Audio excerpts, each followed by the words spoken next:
Are your ad campaigns lighting up the dashboard, but not the pipeline? That's bullspend, and marketers are calling it out in Dashboard Confessions. My boss asked for results, so I opened my dashboard for the only positive-sounding metric I had: impressions. Cut the bull spend. See revenue, not just reach. LinkedIn delivers the highest return on ad spend of major ad networks. Advertise on LinkedIn. Spend $250 on your first campaign and get a $250 credit. Go to linkedin.com/campaign. Terms and conditions apply. Sierra has all the best active and outdoor brands you need. From athletic stuff, like a full-court pickup game, swish, to athletic-ish stuff, like a half-mile stroll. Get those steps in. And for morning hikes up the mountain trail, good pace. To nighttime ghost stories from the camping chair. What a twist. Whatever level of active, Sierra loves it all. Head to Sierra or Sierra.com for the brands you want at the prices that let you do it all. From athletic to athletic-ish, Sierra's got it.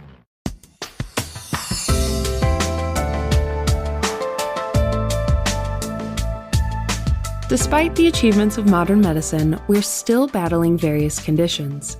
Lupus, for example, has continued to plague society, and cases are on the rise. It's a chronic and complex autoimmune condition where a person's immune system attacks their own healthy tissue. But while the physical toll is obvious, Natoshia Cunningham says lupus is also a serious threat to a patient's emotional health, and treatment needs to address it. It's really important to think about a multimodal approach to treating lupus because it is such a complex condition. And so the medications that exist can be helpful for preventing flares of the disease, but they don't necessarily manage all aspects of what it's like to live with lupus. And living with lupus, 75% of people with lupus have pretty significant fatigue. About 30 to 40% of them have significant mental health symptoms like anxiety and depression. Cunningham is a Red Cedar Distinguished Professor and Associate Professor in the Department of Family Medicine at Michigan State University. She says there are a few reasons for the high risk of mental health issues associated with lupus. For one, the condition is more common in females, who already are twice as likely to develop depression. And I study youth, so teens, young adults, and there's already an increasing vulnerability of developing anxiety and depression in that adolescent young adult population as well. What further complicates things for people who are managing a complex condition like lupus is there's potential diagnostic uncertainty, there's burden associated with managing a very complex condition, fears about the future. There's also, for some people, a neuropsychiatric manifestation of lupus. So in severe cases of lupus, which youth with lupus are more vulnerable to experiencing, there can actually be a measurable impact on symptoms like anxiety and depression, which can actually be part of the disease. Thankfully, these symptoms can be successfully treated using therapeutic interventions. 10 years ago, Cunningham began developing a program for young adults with lupus that would address all aspects of this disease. It's called the Treatment and Education Approach for Childhood Onset Lupus, or TEACH. She created the TEACH program to fill the gap often found in lupus treatment and finally address the behavioral health side of this disease. Many kids diagnosed with lupus, despite the fact that we know that they have elevated rates of anxiety and depression, they are oftentimes not referred for behavioral health care. And so many of these children suffer and sometimes suffer in silence, and they're not always appropriately identified and referred for care. So within the pediatric rheumatology landscape, there has been more movement towards integrating mental health screening into the context of pediatric rheumatological care. And myself with other colleagues, we've been a really vocal part of developing mental health guidelines for managing mental health in the context of pediatric rheumatological care. The TEACH program is a 6-week intervention that gives patients the tools to carry with them throughout their lives. It's delivered individually, so an interventionist who's a trained pediatric behavioral health provider meets with the young adult or child, in addition to having some engagement with their caregivers over the course of 6 weekly, 1-hour-long sessions. And what kids learn is strategies to manage kind of physical health and mental health symptoms. So many of the strategies are based on cognitive behavioral strategies for managing depression and for fatigue and insomnia and pain symptoms as well. And we also employ mindfulness meditation strategies. And so we do some education about how health symptoms can affect functioning and how changing how people think and how that can impact how they feel. So if they have kind of negative thoughts, we work on reframing them into more neutral or positive thoughts. The TEACH program is a 6-week intervention that gives patients the tools to carry with them throughout their lives. So we don't want people to overdo things because that can make them vulnerable to feeling worse. We don't want them to underdo things because then they can just get sort of sedentary and also feel worse in that state. So we teach them how to kind of achieve an optimal balance and control. And a lot of the sleep hygiene recommendations, they're simple, but they're really effective and powerful. The biggest thing, if we can get screens out of teens' rooms at bedtime, that can make a huge impact on improving their quality of sleep. Cunningham says sleep is a big focus because a majority of kids with lupus have extreme levels of fatigue. It's one of the most common symptoms and can impact so many aspects of their lives. And what we have found is by increasing their sleep hygiene strategies, so teaching them healthy ways to engage in sleep, we can really help improve their fatigue symptoms. And a lot of kids with lupus, they nap, and they nap a lot. And when you're exhausted, we understand why you would do that. But what we really try to encourage kids to do is actually limit their napping. And if they need to, kind of keeping it as limited as possible, but really engaging in a healthy sleep pattern where they're sleeping most of their sleep during their nighttime sleep cycle. And so making some adjustments like that really can have a pretty profound impact on how people feel, which has been one of the biggest wins of this study, to kind of take one of the most common symptoms they experience and help them to kind of get it under control and better manage it.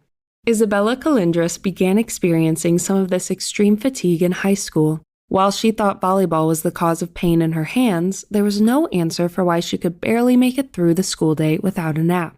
Still, it took a while to find a physician who took her symptoms seriously. The first doctor I visited dismissed it completely, said, oh, you're just tired, maybe try getting more sleep.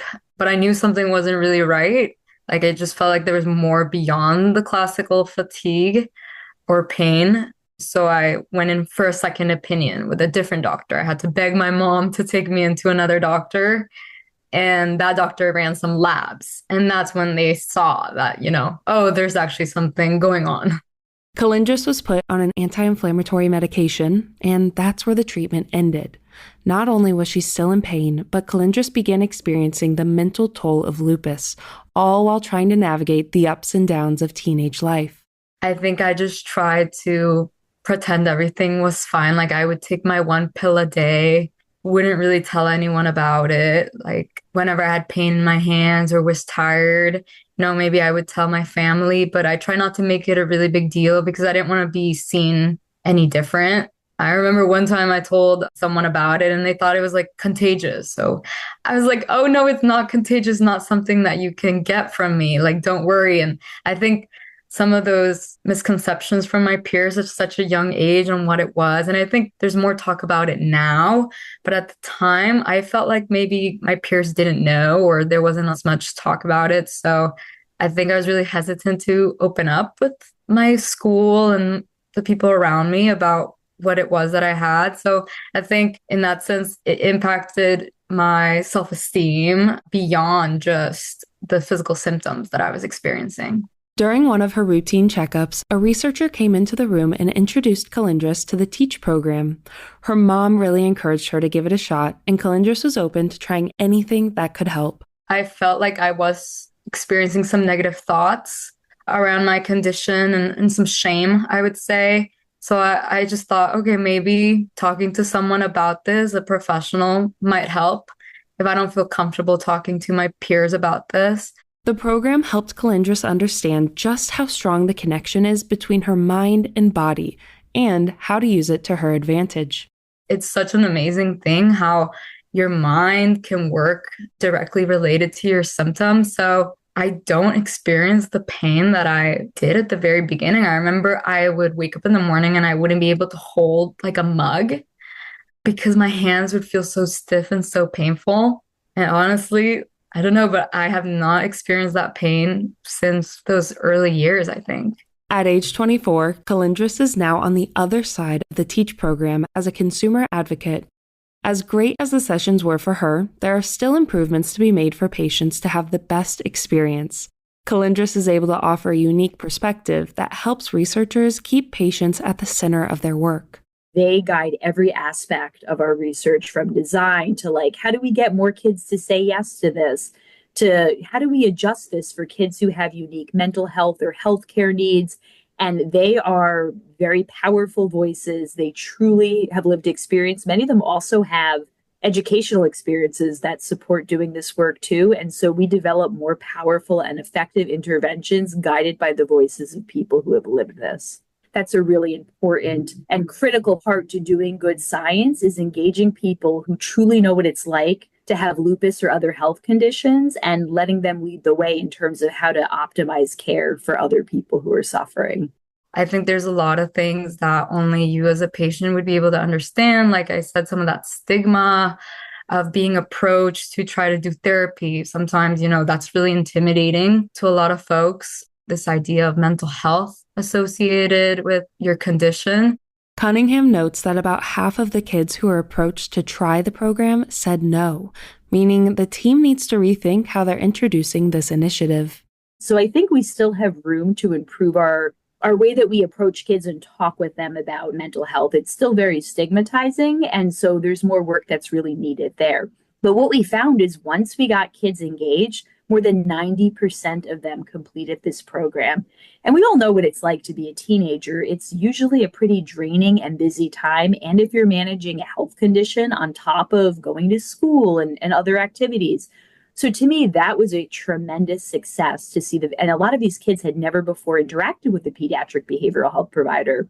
So that was really incredible. And another thing we learned was that kids improved, but oftentimes at the end of the sixth session, some of them were open to kind of getting additional mental health support outside of the context of the study, which I also saw as a tremendous win and an indication that we have done some really strong work in terms of addressing some of the stigma and just normalizing really anyone who's dealing with a complex health condition like lupus can really use a battery of skills to help support them in their journey.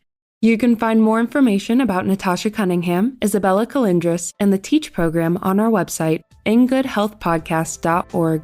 For more behind the scenes, follow In Good Health Pod on Facebook, Instagram, and X. Our executive producer is Amira Zaveri.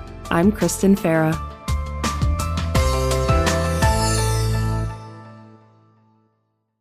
Blowing ad budget on metrics that look great till the CFO sees them? That's bull spend. And marketers are calling it out in Dashboard Confessions.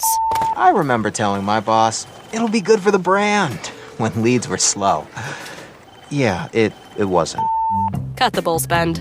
LinkedIn lets you target by company, job title, and more. Advertise on LinkedIn. Spend $250 on your first campaign and get a $250 credit. Go to linkedin.com/campaign. Terms and conditions apply. Summer's a gift. The gift of days that last a little longer. A brighter state of mind. So gift yourself a new Kia at the Kia Summer Sticker Sales Event.